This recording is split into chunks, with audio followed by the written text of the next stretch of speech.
আসসালামু আলাইকুম everyone, welcome to study of geography. আজকে আমরা জিওগ্রাফির একটা অনেক ইম্পর্টেন্ট টপিক নিয়ে আলোচনা করব। আজকের টপিকটার যে ক্লাসটা আজকে আমি নিব সেটাকে দুই পার্টে নিব আজকের ক্লাসটা। আজকে মূলত আমরা বায়ু প্রবাহ উইন্ড মুভমেন্ট সম্পর্কে পড়ব। তবে বায়ু প্রবাহ সম্পর্কে আমাদের পড়তে হলে আমাদের বায়ুর চাপ বলয় এগুলো সম্পর্কে আমাদের একটু ক্লিয়ার আইডিয়া থাকতে হবে। তাহলে বায়ু প্রবাহটা কি এবং এটা কিভাবে প্রবাহিত হয় এটা সম্পর্কে অনেক ভালো আইডিয়া পাওয়া যাবে। সেই কারণে আজকের ক্লাসটাকে আমি দুইটা পার্টে ডিভাইড করেছি। ফার্স্ট পার্ট 1-এ আমি বায়ু চাপ বলয় সম্পর্কে আলোচনা করব এবং চাপ বলয় রিলেটেড যত টপিক রয়েছে, উচ্চচাপ, নিম্নচাপ, এগুলা কিভাবে হয় বা এটা কোথায় উচ্চচাপ হয় কোথায় নিম্নচাপ হয় এগুলা ডিটেইলে নিয়ে আজকে কথা বলবো। এবং পরবর্তী ক্লাসে আমি বায়ু প্রবাহ মূলত অয়ন বায়ু সম্পর্কে এবং আরও নিয়ত বায়ু, টোটাল যে বায়ুর যে প্রবাহ সেটা নিয়ে আলোচনা করব। ওকে, ঠিক আছে। তাহলে আমাদের ফার্স্টে চাপ বলয় সম্পর্কে পড়তে হলে আমাদের ফার্স্টে জানতে হবে যে বায়ুর চাপটা আসলে কি।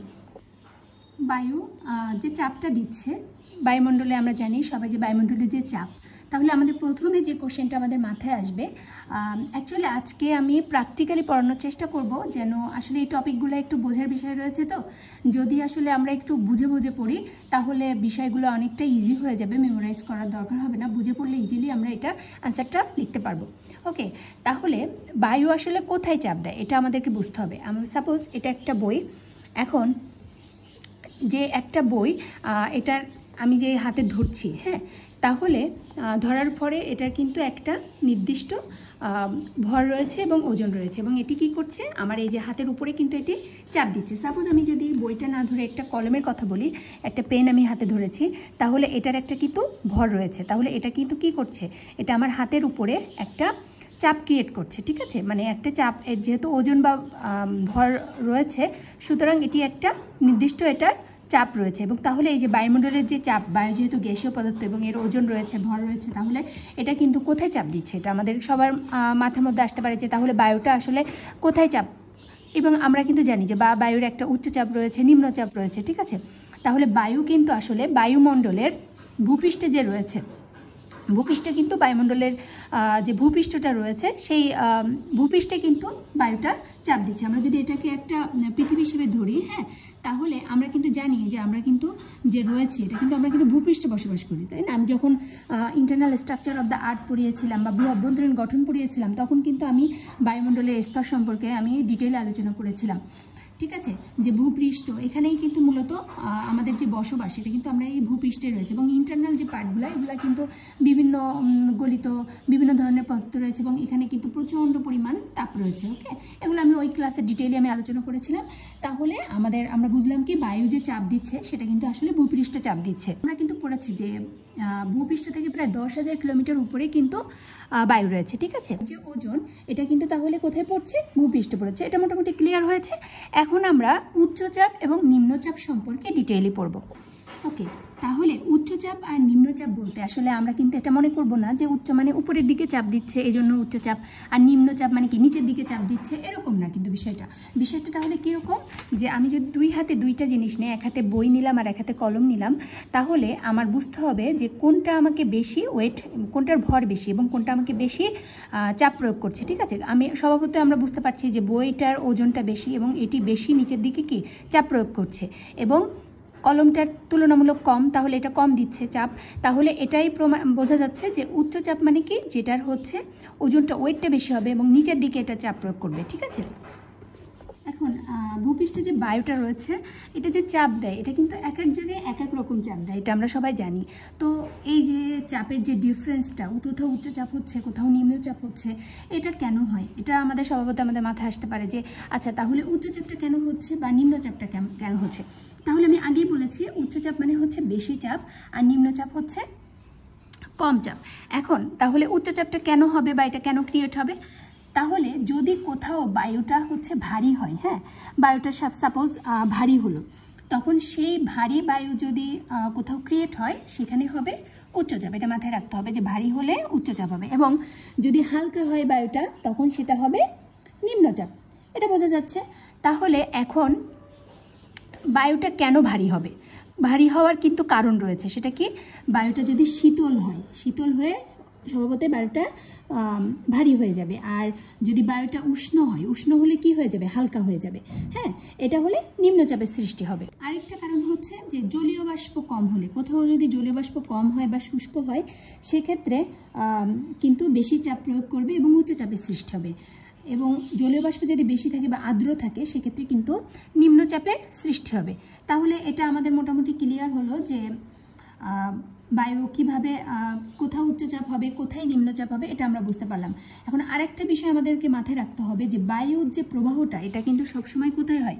উচ্চচাপ থেকে নিম্নচাপের দিকে বায়ু প্রবাহিত হবে। ঠিক আছে, এটা মাথায় রাখতে হবে যে বায়ু উচ্চচাপ থেকে নিম্নচাপ এরিয়াতে বায়ু প্রবাহিত হবে। আরও বোঝার সুবিধার জন্য আমি এখানে একটা ফিগার রেখেছি। সাপোজ এখানে হচ্ছে ভূপৃষ্ঠের একটা এরিয়া, যেখানে এই জায়গাটাটুকুতে হচ্ছে উচ্চচাপ সৃষ্টি হয়েছে এবং এই জায়গাটুকুতে নিম্নচাপ সৃষ্টি হয়েছে, এবং এটা হচ্ছে ভূপৃষ্ঠ।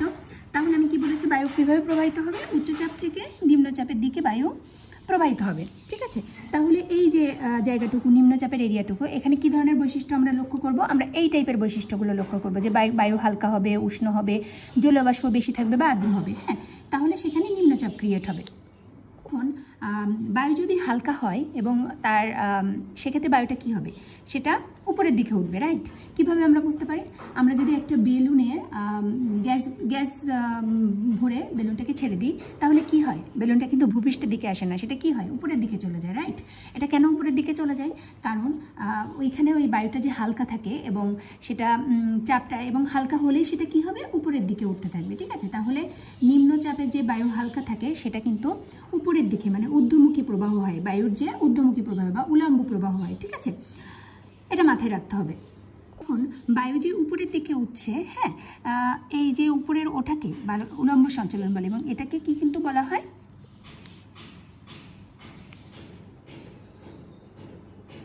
বায়ু স্রোত। ঠিক আছে, এটাকে বলা হয় বায়ু স্রোত। বায়ু যদি ভূপৃষ্ঠের সমান্তরালে প্রবাহিত হয়, ঠিক আছে, যে ভূপৃষ্ঠর মানে সমান্তরাল বরাবর বায়ু প্রবাহিত হচ্ছে, মানে অনুভূমিক যে প্রবাহটা এবং উল্লম্ব হলে সেটা কি হয়ে যাবে? বায়ু স্রোত। এবং যদি এটি বায়ু ভূপৃষ্ঠের সমান্তরালে হয়, তখন সেটাকে বলা হয় বায়ু প্রবাহ। ঠিক আছে, এটা কিন্তু মাথায় রাখতে হবে। তাহলে আমরা কি করলাম? আমরা চাপ বলয় পড়তে পড়তে কিন্তু আমরা বায়ু প্রবাহ সম্পর্কে আমাদের কিন্তু আইডিয়া হয়ে গেল। তাহলে বায়ু প্রবাহটা কি? ভূপৃষ্ঠের সমান্তরাল বায়ুর চলাচলকে কি বলা হয়? বায়ু প্রবাহ বলা হয়। ঠিক আছে, এখন সাপোজ এখানে একজন দাঁড়িয়ে আছে এবং এখানে একজন দাঁড়িয়ে আছে। তাহলে একটু চিন্তা করে দেখেন তো, তাহলে বায়ু কোন যে এখানে যে দাঁড়িয়ে আছে সে কি বায়ু অনুভব করতে পারবে, নাকি এ যেখানে দাঁড়িয়ে আছে এ বায়ু অনুভব করতে পারবে? অবভিয়াসলি এখানে যে দাঁড়িয়ে আছে সে বায়ু প্রবাহটা ফিল করতে পারবে। কারণ কি? বায়ু এখানে ভূপৃষ্ঠ সমান্তরালে প্রবাহিত হচ্ছে এবং এখানে যে নিম্নচাপ এরিয়াটা ক্রিয়েট হয়েছে, এখানে কিন্তু বায়ু কি করছে? এটা কিন্তু উপরের দিকে চলে যাচ্ছে। হ্যাঁ, সো এখানে যদি গাছগাছালিও থাকে, সেগুলো কিন্তু আমরা দেখলে বুঝতে পারবো যে ওখানে বায়ু প্রবাহিত হচ্ছে না, কারণ বায়ুটা উল্লম্ব সঞ্চালন হচ্ছে। বায়ু এদিক দিয়ে এসে হালকা হওয়ার কারণে উপরের দিকে উঠে যাচ্ছে। ওকে, তাহলে যদি এখানে কেউ থাকে, তাহলে সে নিম্নচাপ এরিয়াতে কিন্তু সে কোনো বায়ু প্রবাহ ফিল করতে পারবে না। তাহলে এখানে কিন্তু একটা শান্ত পরিবেশ ক্রিয়েট হবে। হ্যাঁ, যেহেতু এখানে কোনো গাছগাছালি নড়ছে না, বাতাস হচ্ছে না, তাহলে কিন্তু এই এরিয়াটা একটা শান্ত। তাহলে এই এরিয়াতে কোথাও যদি নিম্নচাপ সৃষ্টি হয়, তাহলে সেখানে একটা শান্ত পরিবেশ ক্রিয়েট হয় এবং সেই জায়গাটাকে বলা হয় শান্ত বলয়, যেহেতু এখানে কোনো বায়ু প্রবাহ নাই। ঠিক আছে, ওকে, এখন আমরা উচ্চচাপের দিকে একটু খেয়াল করি। উচ্চচাপের বৈশিষ্ট্য কী ছিল? উচ্চচাপ বেশি চাপ প্রয়োগ করবে, বায়ু ভারী হবে, বায়ু শীতল হবে, জলীয় বাষ্প কম হবে এবং শুষ্ক হবে। তাহলে ভারী হলে সেটা কি হবে? উপরের থেকে নিচের দিকে চলে আসবে। ঠিক আছে, তাহলে বায়ু যদি উপরের থেকে নিচের দিকে আসে, সেটাও কিন্তু উল্লম্ব সঞ্চালন হচ্ছে, তাহলে সেটাও কিন্তু বায়ু স্রোত বলবো আমরা। এবং এখানেও যদি কেউ দাঁড়িয়ে থাকে, সে কিন্তু বায়ু প্রবাহ ফিল করতে পারবে না। কারণ কি? বায়ু উপর থেকে নিচের দিকে প্রবাহিত হচ্ছে, এখানে এটা বায়ু স্রোত হচ্ছে, বায়ু প্রবাহ হচ্ছে না। সুতরাং এখানেও একটা শান্ত পরিবেশ সৃষ্টি হবে এবং এটাকে বলা হবে শান্ত বলয়।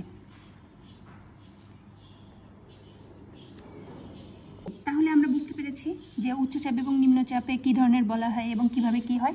তাহলে এবার আমাদের চাপ বলয় সম্পর্কে আমাদের আর কোনো ওরকম কোনো বুঝতে অসুবিধা হবে না। ওকে, তাহলে আমরা এখন চাপ বলয় বুঝি। আমরা সব অনেকেই বেল্ট পরতে দেখেছি মানুষকে, তাই না? মানুষ যখন বেল্ট পরে কীভাবে পরে, এটা কোমর দিয়ে বেল্ট আমরা পরি। তো ঠিক সেম ওয়েতে যখন আমরা যদি এটাকে আমরা যদি গোলক হয়, চার সাইড দিকে যদি এরকম বেল্টের মতো যদি বলয় থাকে, তখন সেটাকে আমরা চাপ বলয় বলবো। ওকে, তাহলে চাপ বলয়টা কি? পৃথিবীপৃষ্ঠের উপর নির্দিষ্ট দূরত্বে সমধর্মী বায়ুস্তর, অর্থাৎ কোথাও উচ্চচাপ ও নিম্নচাপ অনুভূমিকভাবে প্রায় 1000 কিলোমিটার এলাকা জুড়ে পুরো পৃথিবীকে কয়েকটি বলয়ের আকারে বেষ্টন করে আছে। এদেরকে কি বলা হয়? বায়ুচাপ বলয় বলা হয়। ওকে, এখন বায়ুর যে চাপ, এটা কিন্তু 1013.25 মিলিবারের সমান, এবং ব্যারোমিটার যন্ত্রের সাহায্যে কিন্তু এই বায়ুর চাপটা মাপা হয়, এবং সমুদ্র পৃষ্ঠে প্রায় কিন্তু 29.92 ইঞ্চি। এখন যদি এই বায়ুর চাপটা 1013.25 মিলিবারের বেশি হয়, তখন সেটা কিন্তু উচ্চচাপ হয়, এবং এটার যদি কম হয় সেক্ষেত্রে কিন্তু নিম্নচাপ সৃষ্টি হয়। ঠিক আছে, বায়ুচাপের এই যে তারতম্য অনুসারে ভূপৃষ্ঠকে তাহলে আমরা কি 7টি নির্দিষ্ট বায়ুচাপ বলয়ে ভাগ করা হয়েছে। এই যে এখানে আমি লিখেছি চাপগুলো কি কি।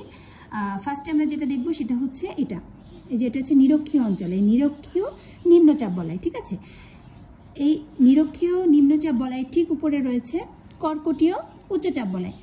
আমি যখন গ্লোব সম্পর্কে পড়েছিলাম তখন কিন্তু আমি নিরক্ষীয় অঞ্চল, কর্কটীয়, মকরীয়, সুমেরুবৃত্ত, কুমেরুবৃত্ত এগুলো নিয়ে ডিটেল আলোচনা করেছিলাম। ঠিক আছে, এই কারণে কিন্তু আমি কোন এরিয়াটা নিরক্ষীয় অঞ্চল, কোনটা কর্কটীয় অঞ্চল, কোনটি মকরীয়, এটা আমি বলছি না, জাস্ট আমি চাপ বলয়গুলো বলে যাচ্ছি। ঠিক আছে, তাহলে এটি হচ্ছে কর্কটীয় উচ্চচাপ বলয়। তারপরে রয়েছে হচ্ছে সুমেরুবৃত্ত নিম্নচাপ বলয় এবং সুমেরু উচ্চচাপ বলয়।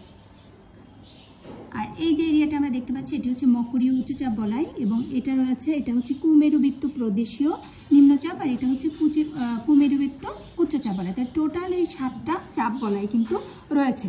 এখন নিরক্ষীয় যে অঞ্চলটা রয়েছে, নিরক্ষীয় যে নিম্নচাপ বলয়, এটা কিভাবে কি হয়েছে এবং এটা কিভাবে ক্রিয়েট হয়েছে, কেন এখানে নিম্নচাপ সৃষ্টি হয়েছে, এটা আমরা এখন একটু দেখব। ওকে, তাহলে নিরক্ষীয় নিম্নচাপ বলয়টা আসলে কি? নিরক্ষরেখার উভয় দিকে, আমরা জানি 0 ডিগ্রি বরাবর এই যে রেখাটা রয়েছে সেটি হচ্ছে নিরক্ষরেখা, এবং এই নিরক্ষরেখার উভয় দিকে মানে উত্তর দিকে, এবং এটা হচ্ছে নর্থ মানে উত্তর, আর এটা হচ্ছে সাউথ মানে দক্ষিণ। ঠিক আছে, উভয় দিকে 5 ডিগ্রি থেকে 10 ডিগ্রি উত্তর ও দক্ষিণ অক্ষাংশের মধ্যে এদিক থেকে 5 থেকে 10 ডিগ্রি, এদিক থেকে 5 থেকে 10 ডিগ্রি, এই যে অক্ষাংশের মধ্যে যে স্থায়ী নিম্নচাপ বলয়টি গড়ে উঠেছে এটাকে নিরক্ষীয় নিম্নচাপ বলা হয়। এবং এটা সৃষ্টির কারণ কি, মানে এই যে নিম্নচাপ বলয়টা হয়েছে এটা কেন হয়েছে?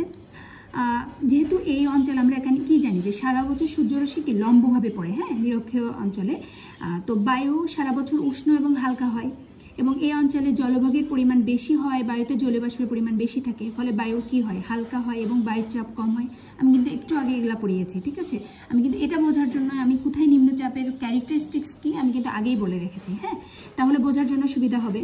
এবং পৃথিবীর আবর্তন গতি নিরক্ষীয় অঞ্চলে সবচেয়ে বেশি বলে এই প্রভাবে এই অঞ্চলে উষ্ণ ও হালকা বায়ু ক্রান্তীয় অঞ্চলের দিকে বিক্ষিপ্ত হয়, এবং বায়ুর যে ঘনত্ব কমে এবং এখানে বায়ুর চাপটা কম হয়, তাহলে নিম্নচাপ সৃষ্টি হবে। ঠিক আছে, দেখো যে ক্যারেক্টারিস্টিক্সগুলো কিন্তু মিলে যাচ্ছে। সো আমি কিন্তু এইভাবে আমি আগেই বুঝিয়েছি যেন লেখার জন্য বা পরীক্ষায় যখন আমরা আনসার করব আমাদের যেন আমি নিম্নচাপের যে ক্যারেক্টারিস্টিক্স বলেছি সেটার সাথে আমি মিলাতে পারি। ওকে ওকে, তারপরে আমরা একসাথে দুইটা পড়ব, একটা হচ্ছে কর্কটীয় উচ্চচাপ বলয় এবং মকরীয় উচ্চচাপ বলয়। ঠিক আছে, এটা হচ্ছে কি, এটা হচ্ছে পৃথিবীর দুই গোলার্ধের ক্রান্তীয় অঞ্চলে 25 থেকে 35 ডিগ্রি উত্তর ও দক্ষিণে, যে এদিকে 25 থেকে 35 ডিগ্রি উত্তরে এবং দক্ষিণে হলে সেটা মকরীয় হবে। ঠিক আছে, যে স্থায়ী উচ্চচাপ বলয়ের সৃষ্টি হয় তাকে যদি উত্তরে হয় তাহলে সেটাকে কর্কটীয় উচ্চচাপ বলয় বলবো, এবং যদি আমরা দক্ষিণে হয় সেটা মকরীয় উচ্চচাপ বলয় হবে। এবং এটা সৃষ্টির কারণটা কি, কোরিওলিস যে শক্তির প্রভাবে নিরক্ষীয় অঞ্চল থেকে উষ্ণ ও আর্দ্র বায়ু বিক্ষিপ্ত হয়ে উপরে ওঠে এবং মেরু অঞ্চলের দিকে প্রবাহিত হয়। যখন এটি প্রবাহিত হয় তখন উচ্চতার প্রভাবে বায়ু ধীরে ধীরে কি হয়, শীতল হয় এবং সংকুচিত হতে থাকে এবং দুই ক্রান্তীয় অঞ্চলের নিচের দিকে নেমে আসে বলে কি হয়, বায়ুর ঘনত্বটা বৃদ্ধি পায় এবং পৃথিবীর আবর্তন গতির জন্য সুমেরু এবং কুমেরু অঞ্চলের ঠান্ডা ও ভারী বায়ু বিক্ষিপ্ত হয়ে নিরক্ষীয় অঞ্চলের দিকে প্রবাহিত হওয়ার সময় বায়ুর কিছু অংশ ক্রান্তীয় অঞ্চলে নেমে আসে বলে এখানে উচ্চচাপের সৃষ্টি হয়। ঠিক আছে, আমি কি বলেছি যে কর্কটীয় এবং মকরীয় যে শান্ত বলয়টা এবং এখানে বায়ুর কিন্তু প্রধানত নিম্নমুখী গতি পরিলক্ষিত হয় বলে এই অঞ্চলে শান্তভাব বিরাজ করে। আমি আগে এটি পড়িয়েছি।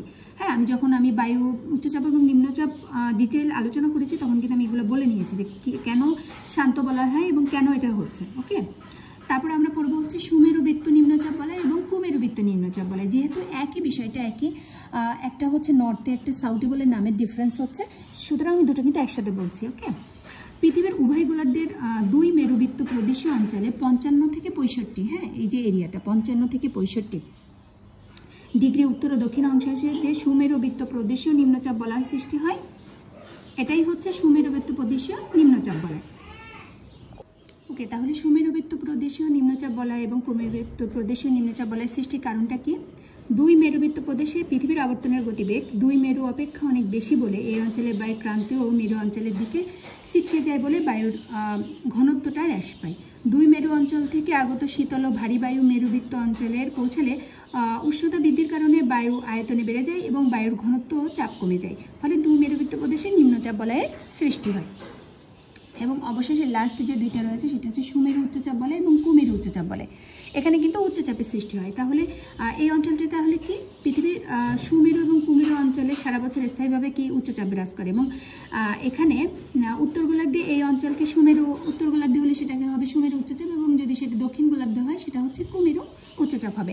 এবং এই উচ্চচাপ সৃষ্টির কারণটা হচ্ছে এই দুই অঞ্চলে সারা বছর সূর্যকিরণের অভাবে কি হয়, সর্বদা শীতল এবং ভারী হয়। বায়ুটা কি হয়, মানে যেহেতু আমরা জানি মেরু অঞ্চলে কি সূর্যের যে কিরণটা এটা কিন্তু পৌঁছায় না, সো বায়ু সর্বদা শীতল এবং ভারী থাকে এবং বাষ্পীভবন খুব কম হওয়ার কারণে বায়ুটা কি হয়, বায়ুতে জলীয়বাষ্পের পরিমাণ খুবই কম থাকে বলে বায়ু অপেক্ষাকৃত ভারী হয়। পার্শ্ববর্তী মেরুবৃত্ত অঞ্চলের নিম্নচাপ বলয় থেকে ঊর্ধ্বগামী বায়ুর কিছু অংশ শীতল হয়ে এই অঞ্চলে নেমে আসে, সুতরাং বায়ুর ঘনত্ব ও চাপ বৃদ্ধি পায়। এই কারণে মেরু অঞ্চলের উচ্চচাপ বলয় সৃষ্টি হয়।